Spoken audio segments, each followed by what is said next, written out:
lièvre, de la chasse royale, j'aime bien dire ça. Donc j'habite donc dans le quartier de la chasse royale à Valenciennes. Et je suis prêtre ouvrier. Donc aujourd'hui je suis en retraite du travail manuel que je faisais. J'étais fraiseur quand je travaillais. Et je suis fils de la charité, c'est-à-dire religieux. Donc je suis en équipe avec trois autres copains fils de la charité qui sont au faubourg de Paris à Valenciennes. Sinon, dans le quartier, avant j'étais avec les travailleurs, aujourd'hui je suis avec les gens du quartier, donc je suis beaucoup en lien avec le centre social du quartier. J'ai toujours aimé écrire et j'ai écrit des poèmes depuis la sixième. Donc quand j'étais à l'école, je mettais sous forme de poèmes des textes, des passages d'évangile. Ah bon. Mes parents étaient ouvriers, mais on était les seuls catholiques du quartier de la filature à Laval, parce que mes parents travaillaient dans une filature de la Mayenne. Donc j'ai toujours aimé écrire. Et puis alors donc ici, je faisais mon journal. J'aimais bien essayer de tenir un journal régulièrement, le plus régulièrement possible. Et puis donc en 1992, j'ai eu cet événement un peu difficile à vivre, qui était l'amputation de ma jambe. Donc je suis passé par toutes les couleurs et donc j'ai écrit là aussi pas mal, beaucoup de poèmes pour sortir un peu tout ce qu'il y avait en moi, parce que c'est pas toujours facile à accepter, donc il fallait que ça sorte. Moi, je me libérais en écrivant des poèmes. Et puis donc j'ai écrit aussi quand même mon journal, toujours. J'essayais, enfin pas sur le coup bien sûr, mais quelques temps après, j'ai continué à faire mon journal. J'ai mis ça sur internet, et puis je sais plus, un copain qui avait lu ça, et qui m'a dit ce serait sympa si tu pouvais partager ça à plus large, quoi. Donc c'est comme ça que, je sais pas, dans ma tête. De toute façon, j'avais toujours rêvé aussi d'écrire un bouquin. Mais bon, quand je travaillais, j'avais pas le temps, parce que j'avais d'autres choses à faire. Et donc, c'est là, quand j'étais j'étais en retraite en 2000, donc j'ai quand même eu de 7 ans quand même de réflexion avant que le bouquin il sorte, hein. Pas que ça arrive tout de suite. Donc c'est là que je me suis dit, je vais me lancer, je vais essayer d'écrire un bouquin, on va bien voir. Et puis voilà, ça a commencé comme ça.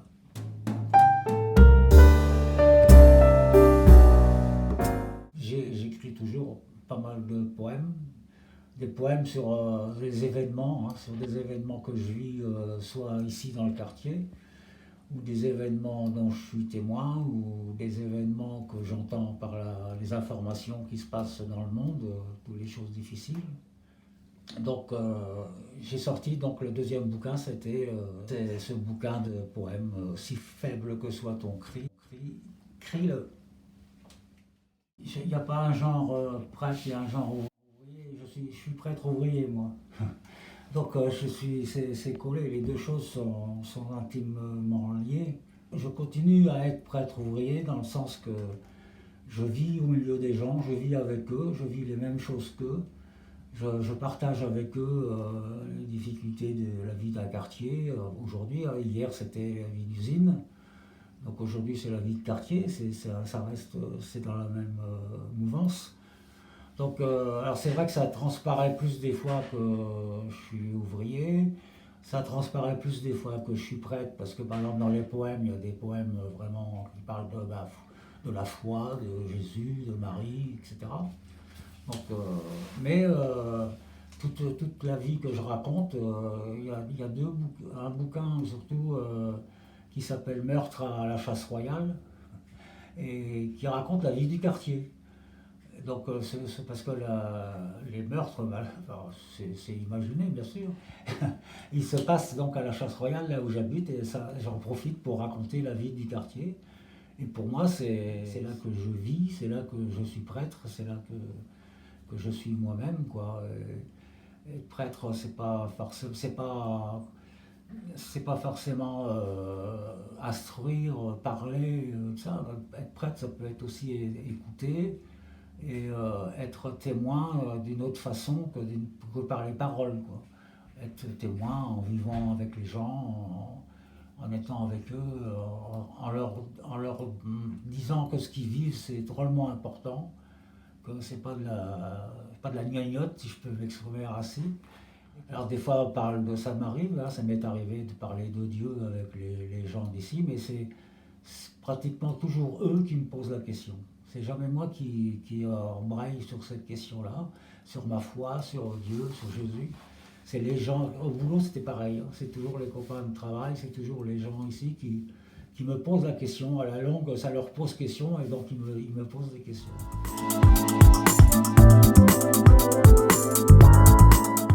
Ouais, le dernier bouquin, c'est Chronique d'une désunion annoncée. Ça se passe à Laval. Et ça me permet de raconter ma ville où je suis né, ma ville de Laval. Donc c'est pour ça que j'aime bien. Il y a quand même 2 mois là-dedans. Et l'inspecteur Réveillé, qui est dans tous les polars que j'écris. D'abord, Réveillé, c'est l'anagramme de Le Lièvre. Et donc, Réveillé, c'est un peu moi, quoi. C'est un peu moi, c'est.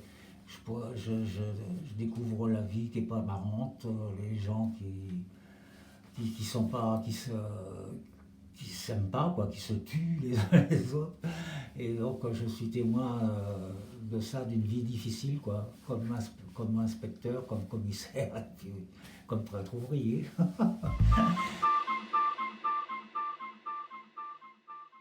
Si j'en ai d'annoncer, ouais, il y en a 2 qui sont en route.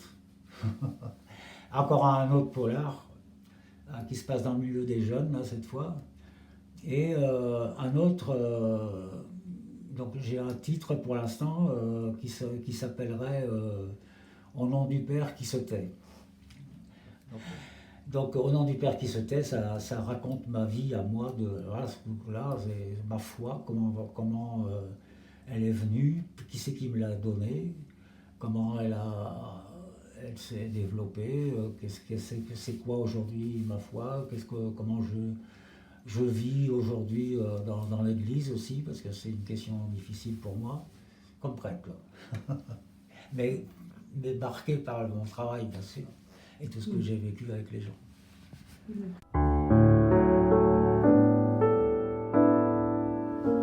Oh mon Dieu, comme dirait. Comment je prépare mon ciel? D'abord, je crois qu'il faut préparer son ciel, mais il faut garder les pieds sur la terre aussi en même temps, parce que je crois que, j'espère, enfin, ce qu'on va vivre au ciel, ça aura quand même un certain rapport avec ce qu'on a vécu sur la terre. Sinon, c'est pas la peine de se démener, d'essayer de vivre quelque chose sur terre. Je crois que ça a un rapport. Enfin, je ne sais pas comment, hein, moi, personne ne sait d'ailleurs. Mais bon, je pense que, moi, je crois que ça aura un certain rapport, mais complètement différent, mais ça sera complètement autre chose, mais ça aura des points communs.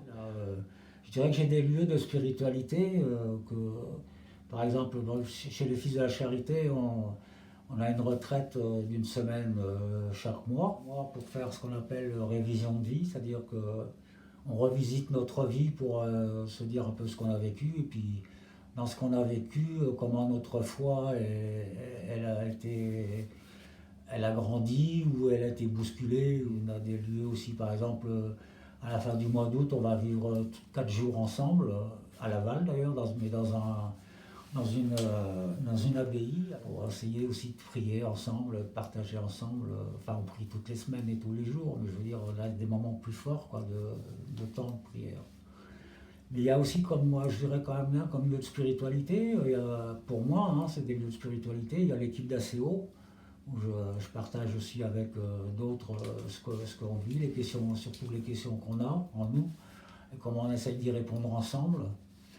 Et puis aussi la Frate Handicap, pour moi, qui est un lieu aussi important de partage, de spiritualité aussi, parce que ces gens-là de la Frate m'apprennent un peu comment vivre ma foi avec tous les trucs qui nous tombent sur la tête, quoi, si je peux dire, que c'est pas toujours facile de vivre ce qui nous arrive.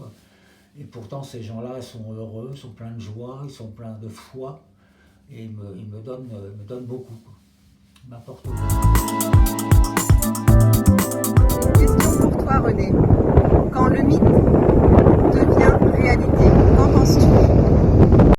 Ouais, bah bonjour Sylvie. Dis donc, la mer derrière toi, elle fait des vagues et puis elle fait du bruit, hein.